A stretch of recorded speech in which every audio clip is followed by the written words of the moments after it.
Primero, ¿cuáles son las vías para poder llegar a una nueva constitución y sobre todo a una asamblea constituyente? Porque eso es lo que está proponiendo Pedro Castillo, y además las diversas fuerzas de izquierda lo que están proponiendo es una asamblea constituyente.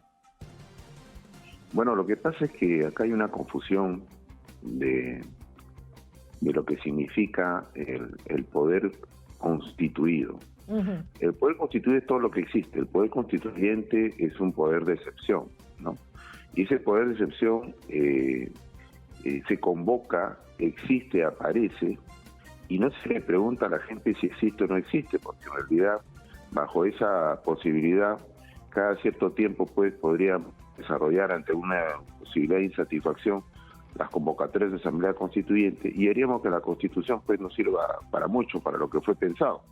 Tiene una vocación de permanencia, tiene una vocación de rigidez, y lo que determina en realidad es que cada cambio, incluso el total, se haga a través del proceso de reforma constitucional, que puede ser total o que puede ser parcial. Como puede ser total, tiene que haber el proceso de reforma conforme lo ordena la Constitución, que es a través del Congreso, el procedimiento que tiene previsto en el artículo 206. Yo sí creo que se ha confundido los planos. Hay un antecedente en el Jurado Nacional de Elecciones que vendió kits para preguntar si se puede convocar a una asamblea constituyente. Puede haber existido, pero lo que está por encima del propio Jurado Nacional de Elecciones, que no es última instancia más que en materia electoral, es el Tribunal Constitucional, que seguramente observaría o anularía cualquier esfuerzo diferente al que tiene previsto el artículo 206, ¿no?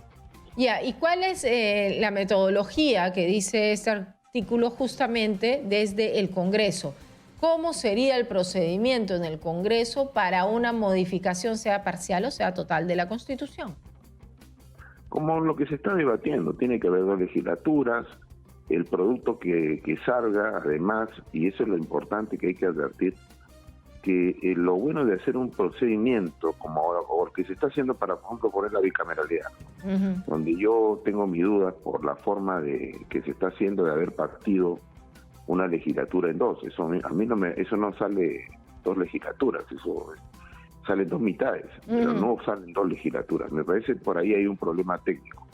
Pero lo que está haciendo el Congreso es un esfuerzo de querer adecuar eso. Entonces, dos legislaturas, se propone una ley, podría haber un referéndum incluso para que se proponga la ley, y llegado al Congreso se discute, se vota por mayoría, ¿no?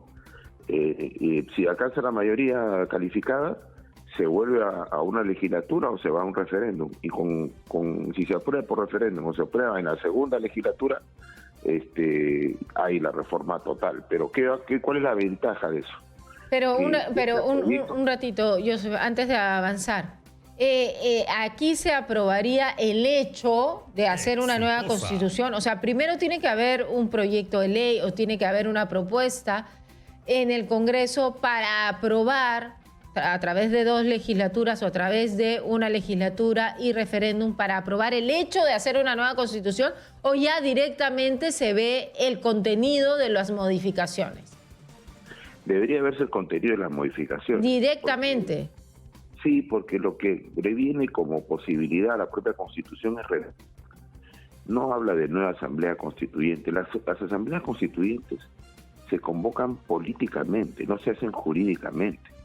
Entonces, el tema de de hacerlo a través de ese proyecto en dos legislaturas o en una legislatura más referéndum, es que ese proyecto de ley puede ser controlado por el Tribunal Constitucional. ¿Y en qué sentido es eso? Porque pudiera ocurrir que bajo la forma de el pueblo hablado, ¿no? Se saque, por ejemplo, algunas normas absurdas que puedan afectar derechos fundamentales o que, por ejemplo, concentren el poder, ¿no? Pero igual este procedimiento que puede estar dentro del Congreso, que viene, este procedimiento tiene que ser creado a partir de cierta comisión, ¿no es cierto? Porque tiene que ser un trabajo largo. Entonces, la Comisión de Constitución tendría que ver esta nueva Constitución o esta modificación, sea parcial o total. Lo que yo no creo es que haya una nueva Constitución. Lo que va a ocurrir es una reforma de la Constitución.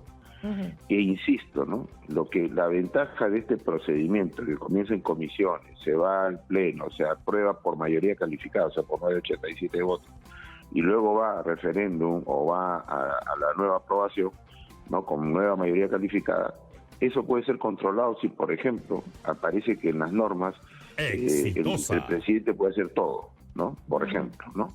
¿Qué es lo que normalmente ocurre en los esfuerzos de las asambleas constituyentes? Las asambleas constituyentes que quieren sacar nuevas constituciones, normalmente invocando a la sabiduría, que no sé de dónde han sacado eso, del pueblo, ¿no? Buscan fórmulas para efecto de concentrar poder. Entonces, estas fórmulas por fuera del Congreso, en realidad, convertiría a las democracias en democracias plebiscitarias y no democracias constitucionales. Y eso es lo peligroso. Admitirle la nueva Asamblea Constituyente creo que tiene un alto costo.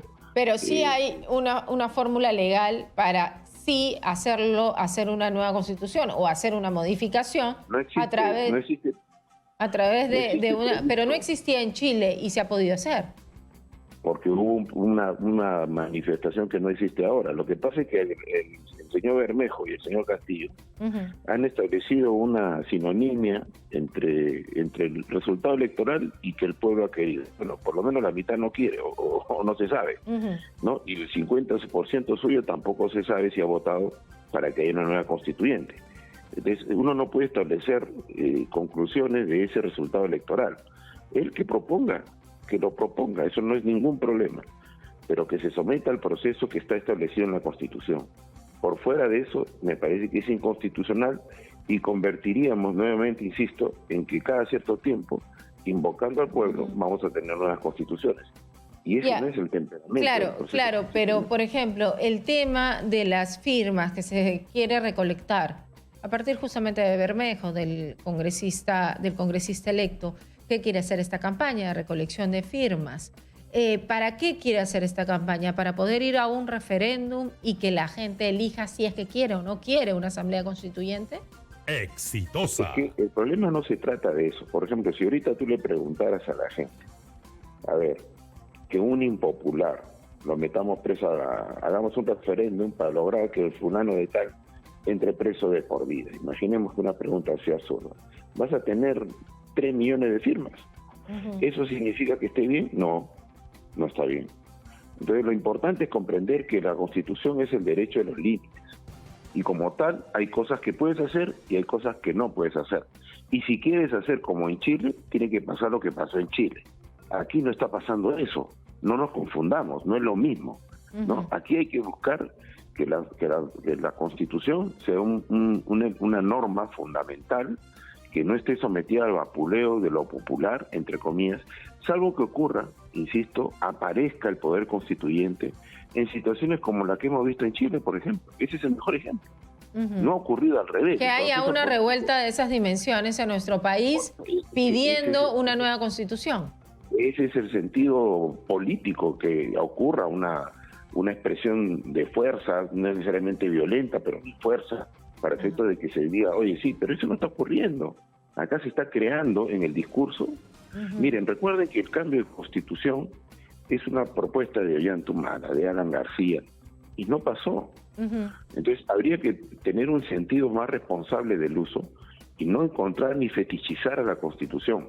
El problema de este país no es que tengamos una mala Constitución estrictamente, y si hay que mejorar, que se mejore. El problema de este país es un problema ciudadano. El peruano es un mal ciudadano. Entonces, sobre la base de eso, o hagamos una pregunta. Si mañana se cambia la Constitución, ¿vamos a dejar de hacer las fiestas COVID? ¿Vamos a dejar de cruzar la pista en rojo? ¿Vamos a tener mejor tráfico? No, es un problema ciudadano, de cumplimiento. Entonces hay que entender que no podemos dejar que la Constitución esté sometida, que a cada cierto tiempo busquemos un plebiscito y hagamos que los cambios que querramos. Eso no es así. Claro, pero así como los peruanos tenemos también el derecho de elegir a nuestros presidentes, y si es que puede existir una duda sin llegar a la situación a la que llegó Chile, si podemos tener una duda de que si esa mitad de peruanos que eligió a Pedro Castillo estaría de acuerdo, no estaría de acuerdo con una asamblea constituyente, ¿no daría para preguntarle a la población? si la población dice que no, no. Yo planteo el mismo problema. Si el problema es la Constitución, si no hay problema que la Constitución diga tenemos derecho a la vida, a la libertad de expresión, si no hay problema que la Constitución tenga el Jurado Nacional de Elecciones, son PRN, si no hay problema que la Constitución tenga Defensoría del Pueblo, ¿para qué la cambio? ¿Reformo? Esa es la pregunta, no entiendo. O usted entiende eso. Yo no entiendo. Si yo digo que hay un problema en el capítulo tal, en el capítulo económico, en el capítulo tal, perfecto, refórmalo, pero no lo cambie. Solamente superamos a Venezuela, a Bolivia y Ecuador. Después las democracias estables dan precisamente por tener estables sus normas jurídicas, ¿no? Entonces, ese es lo importante que tenemos que considerar los peruanos. ¿Cuál es el problema? ¿Cambiar la Constitución me va a hacer mejor ciudadano? ¿O siendo mejor ciudadano voy a tener un proceso político y social más ordenado No, pero los peruanos tenemos que entender no solamente eso, tenemos que entender también en el contexto en el que estamos, ¿no? Pero de eso se trata, de poder entender, de poder tener la información, los peruanos, de qué va a significar una asamblea constituyente, por ejemplo, para la reactivación económica, para la inversión del exterior. Todo eso tenemos que analizarlo, obviamente, pero también tenemos que analizar la situación política en la que estamos viviendo y al final de cuentas qué puede pasar en nuestro país para no llegar a lo que pasó en Chile o lo que estuvo pasando también en Colombia.